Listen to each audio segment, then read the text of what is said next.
సహోదరి సహోదరులారా, యేసుక్రీస్తు వారి నామములో మీ అందరికీ శుభాది వందనాలు తెలియజేస్తున్నాం. ఓ మానవా, పాపమనే విషమున్నది లోకములో, యేసు మాట వినరమ్ము మానవుడా. ఓ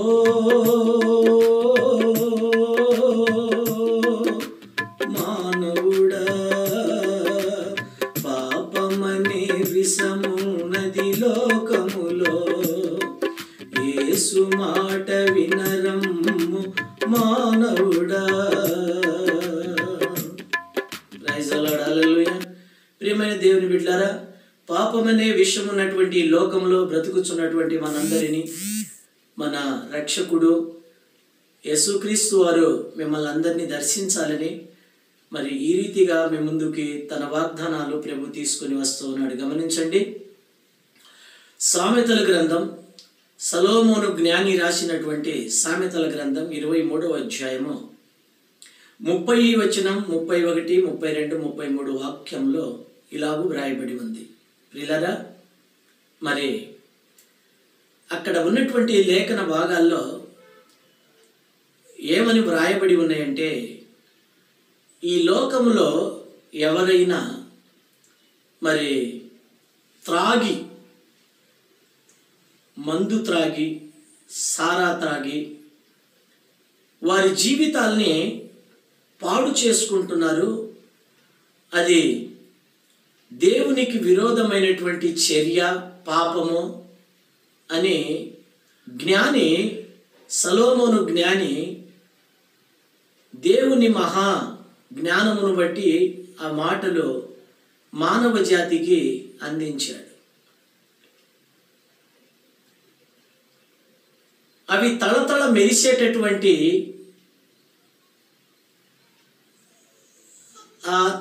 మెరిసేటటువంటి ఆ భయంకరమైనటువంటి సీసాలో ఉన్న మందులను త్రాగినటువంటి వారు ఈ లోకంలో ఏమవుతున్నారనేది మనం చూస్తూ ఉన్నాం. అక్కడ తుదకు అది కట్లపాము వలె కరుచును,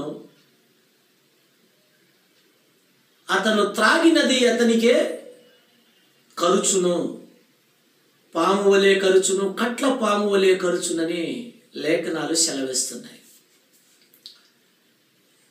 మరి త్రాగుచున్నటువంటి మందు బాబులందరికీ జీవము గల దేవుని యొక్క కృపలో దేవుని సేవకునిగా మీ అందరికీ హెచ్చరిస్తూ ఉన్నాను. ప్రియులారా, ప్రియ సహోదరి సహోదరుడా, వాక్యము ఆలకిస్తూ వింటున్నటువంటి ప్రియ దేవుని బిడ్డలారా, త్రాగుతనం అనేది ఒక మనిషిని ప్రాణాంతకమైనది. అది బ్రాందీ అయినా, సారాయి అయినా, వాటిలో ఎన్ని రకాలు ఉంటే అవన్నీ, ఏదైతే ఎన్ని ఉంటే అన్ని, వాటిని నీవు త్రాగుచున్నందున దేవుడు నీకు ఇచ్చిన విలువైన జీవితాన్ని నువ్వు గ్రహించలేకపోతున్నావు. నీ జీవితాన్ని నువ్వు పతనం చేసుకుంటున్నావు. 55వ కీర్తన చివరి వాక్యంలో దావీదు ఇలా వ్రాశాడు: వంచకులు, రక్తపరాధకులు సగము కాలమైనా బ్రతకరని. మనిషి జీవితం 70, 80 లేదా బైబిల్ ప్రకారం, అందులో సగం అంటే 35, 40 సంవత్సరాలు కూడా బ్రతకకుండా మనుష్యుడు చనిపోవటానికి అతడు చేస్తున్న రక్తపరాధం వంచన. కనుక ఈ పాము లాంటి కాటేసేటటువంటి సారాని, ఈ బ్రాందీని మీరు త్రాగి మీ విలువైన జీవితాన్ని నశింపచేసుకుంటున్నారు. అవి మీకు ఆరోగ్యం కాదు. యెషయా 55వ అధ్యాయంలో 2, 3 వచనాల్లో ఇలా వ్రాయబడింది: ఆహారము కాని వాటిని మీరేలా రూకలిచ్చి కొనెదరు, ఎలా మీ కష్టార్జితాన్ని మీరు నాశనం చేసుకుంటారు. మీ కష్టార్జితాన్ని వేరే వాళ్ళకి ఎలా ఇస్తున్నారు? పొద్దాకల కష్టపడి ఆ కష్టార్జితాన్ని ఇంటికి తీసుకొచ్చి కుటుంబ సమేతంగా భార్య బిడ్డలుగా నీవు సంతోషించాలని దేవుడు నీకు పగటి జీవితకాలం అంతా తన ఉన్నత కృపనిచ్చి బలపరిచి నీ కాళ్ళు చేతుల్ని బలపరిచి నీకు శక్తినిచ్చి నువ్వు చాకరీ చేసుకునేటట్లుగా నీకు దేవుడు బలపరిస్తే దాని ద్వారా నువ్వు చేసిన కష్టానికి ప్రతిఫలంగా వచ్చినటువంటి ఆ రూకలు లేదా డబ్బుల్ని తీసుకొచ్చి ఇంట్లో భార్య బిడ్డలు మీరు సంతోషించేదానికై ఉన్నాయే కానీ నువ్వు త్రాగి వాటిని ఎందుకు ఇలా మరి ఆ కష్టార్జితాన్ని పాడు చేసుకుంటున్నావని బైబిల్ హెచ్చరిస్తుంది. దేవుని మాటలు హెచ్చరిస్తున్నాయి. చూశారా? కనుక దయచేసి మారు మనసు పొందాలి. మారు మనసు పొంది నీవు ప్రభువు దగ్గర పశ్చాత్తాపడి నువ్వు త్రాగబోతువా, త్రాగకుండా ఉండలేకపోతున్నావా, త్రాగే వాళ్ళని చూస్తే ఉండలేకపోతున్నావా? అయితే నేను ఇడిపించేవాడు ఒకడు ఉన్నాడు. ఈ లోకంలో ఎవరు నమ్మదగిన వారు కారు, కానీ నమ్మదగినటువంటి వారు ఒక ఆయన ఉన్నాడు. ఆయనే నేను తెలియచేస్తున్న నజరేయుడగు యేసుక్రీస్తు వారు. ఒక తీర్మానం తీసుకొని ప్రభు యొద్దకు వచ్చి నన్ను విడుదల చేయి దీని నుంచి ప్రభువా, నన్ను లేవనెత్తు ప్రభువాను చక్కగా ప్రభుని మొరబెట్టగలిగితే దేవుడిని తప్పగా ఆ శాపము నుంచి విడిపిస్తాడు. ఒకసారి నోహావు తను ద్రాక్ష తోట ఒకటి వేసి ఆ ద్రాక్ష తోట పండినప్పుడు ఆయన ఆ ద్రాక్షరసము త్రాగి మత్తుడై పడి ఉన్నాడు అని వ్రాయబడింది. ఆదికాండం 9వ అధ్యాయం 20వ వచనం. అయితే అతనికి తెలియకుండా ఆ మత్తులో పడి ఉన్నందున తన వస్త్రములు అతని మీద లేకుండా పోయాయి. అతను దిగంబరుడుగా ఉన్నాడు. అప్పుడు తనకు 3 కుమారులు ఉన్నారు. ప్రియులారా, పెద్ద కుమారుడు చూసినప్పుడు అతను దిగంబరుడిగా ఉన్నాడు. అతను ఇంకొంతమందిని చెప్పాడు, తీసుకొచ్చాడు. వాళ్ళు వచ్చి ఇతరులాగా లేకుండా వారి యొక్క వస్త్రాలను కప్పి అతన్ని లేపారు. అయితే తర్వాత ఏం జరిగింది? అతను మెలకు వచ్చిన తర్వాత అతను చూచిన తర్వాత అతను చాలా బాధపడ్డాడు. తన దిశ వల చూచున్నట్లుగా అతను మత్తుడై పడి ఉన్నప్పుడు తర్వాత మరి ఎంతో తన పరువు పోయినట్లుగా, విలువను కోల్పోయినట్లుగా చూస్తున్నాం. ప్రకటన గ్రంథం 16వ అధ్యాయం 16వ వాక్యంలో ఇలాగ వ్రాయబడింది. ఏమంటున్నాడు దేవుడు? ఇదిగో జనులు మీ దిశముల చూస్తున్నట్లు, ఇదిగో జనులు మీ దిశముల చూడకుండునట్లు మీ యొక్క దిశములను మీరు కప్పుకొనుడి. ఏంటిది అర్థం? ఇది ఆధ్యాత్మిక అర్థం. ఇది ఆధ్యాత్మిక అర్థం. ఆత్మ సంబంధమైన నీ యొక్క దిశముల జనులు చూడకుండునట్లు కప్పుకోవాలి. ఆత్మ సంబంధంగా నువ్వు దేవునిలో కడగబడి పరిశుద్ధుడవై ప్రభువు కోసం ప్రభు సాక్షిగా జీవించి ప్రభువు మహిమార్థంగా నువ్వు జీవించగలిగితే నీ దిశములను నువ్వు కట్టుకున్నట్లే, నువ్వు కప్పుకున్నట్లే. దేవుడు నీకు రక్షణ వస్త్రం, స్తుతి వస్త్రం, మహిమ వస్త్రం, దేవుడు నీకు మరి దీవెనకరమైన వస్త్రాలన్నీ నీకు అనుగ్రహిస్తాడు ఆత్మ సంబంధంగా. అప్పుడు నీ దిశములను నువ్వు కప్పుకున్నవాడవే. శరీరానుసారంగా లోకానుసారంగా చూచినప్పుడు చాలామంది తమ యొక్క జీవితాన్ని పాడు చేసుకుంటున్నారు.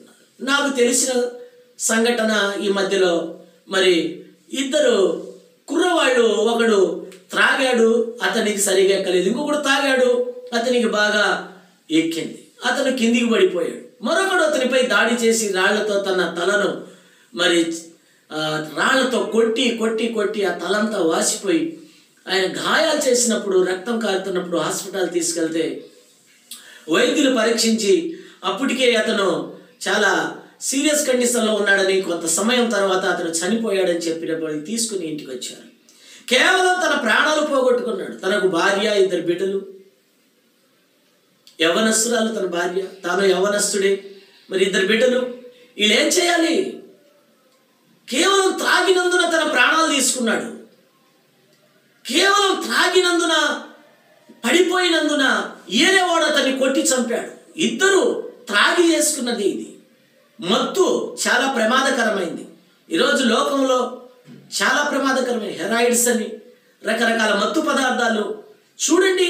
రాష్ట్రంలో, దేశంలో మనం చూస్తున్నప్పుడు అవి ఎంత స్మగ్లర్ చేసి అయినా సరే తీసుకొచ్చి వేలల్లో లక్షల్లో అమ్మి గంజాయి, సారా, బ్రాందీ ఇవన్నీ త్రాగి వారి జీవితాల్ని వారు పతనం చేసుకుంటున్నారు. ఇందులో పెద్దవాళ్ళు కాదు, యవ్వనస్తులు, నడికారోళ్ళు, వృద్ధులు, అందులో స్త్రీలు కూడా. ప్రియులారా, వీటిలో క్లబ్కి వెళ్ళి పెద్ద పెద్ద సిటీలో చూస్తే పబ్బులకు వెళ్ళి వారు త్రాగి ఆ మత్తులో ఏం చేస్తున్నారో తెలియక కొన్ని లైంగిక పాపాలతో పాల్పడి కొంతమంది వారిని చంపేసి, కొంతమంది ఆ మత్తులో ఏం చేస్తున్నారో తెలియక భయంకరమైనటువంటి జీవితాలు అనుభవిస్తున్నారు ఈ భూమిపైన మనుష్యులు. అదొక శాపం. నువ్వు దాని నుండి విడుదల పొందాలి. నువ్వు త్రాగినంతసేపు నీకు సరదాగా ఉండవచ్చు, పాపం చేస్తున్నంతసేపు అది ఒక నీకు ఆనందంగా అనిపించవచ్చు. అది కొద్ది నిమిషాల ఆనందమే, అది కొద్ది నిమిషాలే ఆ సరదా. కానీ దానికి అలవాటు పడితే, దానికి బానిసయ్యావంటే దాని నుండి విడుదల చేసుకోవటం నీ వల్ల కాదు. అది పాపం. అది పాపాన్ని ఎవడు విడిపించుకోలేడు. ఆదికాండం 4:7 చూడండి. కయీనుకు దేవుడు చెప్పాడు, ఇదిగో నీ వాకిట పాపము పొంచి ఉన్నది, ఆ పాపమునకు నీ మీద వాంఛ కలిగింది, అది నిన్ను ఏలును అన్నాడు దేవుడు. పాప వాంఛ చాలా భయంకరంగా నిన్ను ఏలుతుంది, అది నిన్ను విడిచిపెట్టదన్నాడు. దాని నుంచి కయ్యను బయటికి రాలేకపోయాడు. తన జీవిత కాలం అంతా తన శాపాలు కొని తెచ్చుకున్నాడు అనేక తరాలు. పాపం అనేది ఊరికి పోదు, నీతో పోదు. నీ తర్వాత నీ పిల్లలు 4 తరాల వరకు. నిర్గమాకాండం 34:6-10 వరకు చూడండి. నీ పిల్లల 4 తరాల వరకు. నిర్గమాకాండం 20:5 చూడండి. ప్రభువును ఎవరైనా ద్వేషించి ప్రేమించకుంటే 4 తరముల వరకు దేవుడు తల్లిదండ్రుల పాపములు పిల్లల మీద తిప్పేవాడై ఉన్నాడు. ప్రియులారా, నువ్వు త్రాగుతున్నావా? ప్రియ సహోదరి, నువ్వు త్రాగుతున్నావా? చెడిపోయావా? అట్టయితే నీ తర్వాత నీ తరానికి నువ్వు ఇచ్చేది ఏమిటో తెలుసా? పాపమే. నువ్వు నీ పిల్లలకి ఇచ్చేది శాపమే. నీతిమంతుని ఆస్తి తన పిల్ల తరములు ఉండనన్నాడు దేవుడు. కానీ ఒక శాపగ్రస్తుడు ఒక శాపానికి, ఒక పాపానికి బానిసై ఆ పాపమును చేసి ఆ పాపములో ఒకవేళ చనిపోతే పిల్లలు అనుభవిస్తారు, తర్వాత తరతరాలు అనుభవిస్తారు. కనుక ప్రభు వాటన్నిటి నుండి విడిపించగల సమర్థుడు, శక్తిమంతుడు, పాపములు క్షమించగలవాడు. నువ్వు ఎంత ఘోర పాపివైనా, త్రాగుబోతులో ఉన్నావా, ఈరోజే మోకరించి ప్రార్థన చేయి. ఆ త్రాగుతనంలో అనేక మరణాలు సంభవిస్తున్నాయి, త్రాగుతనంలో అనేక యాక్సిడెంట్లు సంభవిస్తున్నాయి. త్రాగుతనంలో స్త్రీలని లేదు, పురుషులని లేదు, వాయువు వరస లేకుండా అనేక పాపాలు జరుగుతున్నాయి. లైంగిక పాపాలు, శారీరక పాపాలు, ఆత్మ సంబంధమైన పాపాలు చెడిపోయి అనేకమైనటువంటి వాటిలో తలదూర్చి చివరికి స్త్రీ అయినా పురుషుడైనా యవనస్తుడైనా మరి పతనమైపోతున్నారు. ఈ భయంకరమైనటువంటి ఇంటర్నెట్ యుగంలో ఎందరో మరి ప్రియులారా మరి త్రాగుడికి బానిసైపోయి చాలామంది పతనమైపోతున్నారు. వార్తల్లో, టీవీల్లో వింటూ ఉన్నాం, చూస్తూ ఉన్నాం. నువ్వు కూడా చూస్తున్నావు, తెలుసు నీకు. ఎందుకు ఆ పాపంలో ఉన్నావు? ఇదిగో నా ప్రభు ఇప్పుడే నేను హెచ్చరిస్తుండగా మారు మనసు పొందు, బాప్తీసం పొందు, రక్షించబడు. ప్రభు సన్నిధిలో నీ పాపాలన్నీ ఒప్పుకో, తప్పక ప్రభు నేను విడిపిస్తాడు. నిన్ను రక్షించే సమర్థుడు నేను ప్రకటిస్తున్న నజరేయుడైన యేసుక్రీస్తు వారు. ఈయన ఎవరయ్యా అంటే ఈ భూమిని ఆకాశములను సృజించిన దేవుడు, ఈ లోక రక్షకుడు. మానవ సమస్త బలహీనతల నుండి, తెలిసో తెలియక చేసిన పాపాల నుండి, ప్రతి పాపానికి బానిసైనటువంటి యవనస్తుడు, స్త్రీ, మనుషులు ఎవరూ ఇడిపించలేని దిక్కు లేనప్పుడు, ఏమి తోచని పరిస్థితిలో మరణమే శరణం అని కూర్చున్నప్పుడు, మరణపు అంచుల్లోనూ ఉన్నప్పుడు ప్రభు వైపు చూడగలిగితే ఆ సమయంలో నేను దర్శించి నజరేయుడైన యేసు నిన్ను విడిపిస్తాడు. ప్రకటన 3:20 ఎవడైనా ఇదిగో నేను తలుపు యొద్ద నిలబడి తట్టుచున్నాను, ఎవడైనా తలుపు తీసినడలా నేను లోపలికి వస్తానన్నాడు. ప్రియులారా, ఇది నీ హృదయ వాకిలు. నీ హృదయము తెరిచి ప్రభు నీ హృదయ వాకిల దగ్గరే ఉన్నాడు. తప్పగా ప్రభువా నన్ను క్షమించు, ఈ త్రాగుబోత్తనము, ఈ ఫలాని పాపానికి నేను బానిసైపోయాను, నేను దీంట్లో నుంచి బయటపడే మార్గం నాకు దయచేయమని, నన్ను ఇంట్లో నుంచి రక్షించమని నువ్వు కోరుకుంటే మనస్ఫూర్తిగా ప్రభు నేను విడిపించగల సమర్థుడై ఉన్నాడు.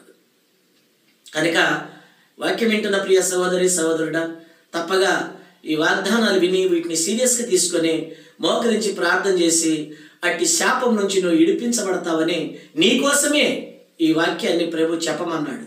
కనుక ఇది దేవుని వాగ్దానాలు. ఇవన్నీ పరిశుద్ధ బైబిల్ గ్రంథంలో వ్రాయబడిన దేవుని వాగ్దానాలు. ఆయన నిన్ను ఆ శాపంలో ఉండవద్దని కోరుకుంటున్నాడు. నిన్ను ప్రేమిస్తున్నాడు కనుకనే తప్పగా నేను దర్శించాలని ఈ మాటలు ఆయన నీకు తెలియచేస్తున్నాడు. కనుక ఇవేదో నా మాటలని చెప్పి నా మాటలుగా తీసుకోవద్దు. ఇవి దేవుని మాటలు. ఇది నన్నే దేవుడు నాతోనే మాట్లాడాడని నువ్వు ఎప్పుడు భావిస్తావో నీతోనే మాట్లాడుతున్నాడు. నువ్వే ఆయన కావాలి, ఇంటున్న నీవే ఆయనకు కావాలి. ఖచ్చితంగా మోకరించి ప్రార్థన చేయి. ప్రభు అయినటువంటి యేసుక్రీస్తు తప్పగా ఆ భయంకరమైన పాపపు ఊబి నుండి నేను విడిపించి నిన్ను ఒక స్వతంత్రునిగా చేసి ఆయన నీపై ఉన్న సాతాను కాడిని విరగ్గొట్టి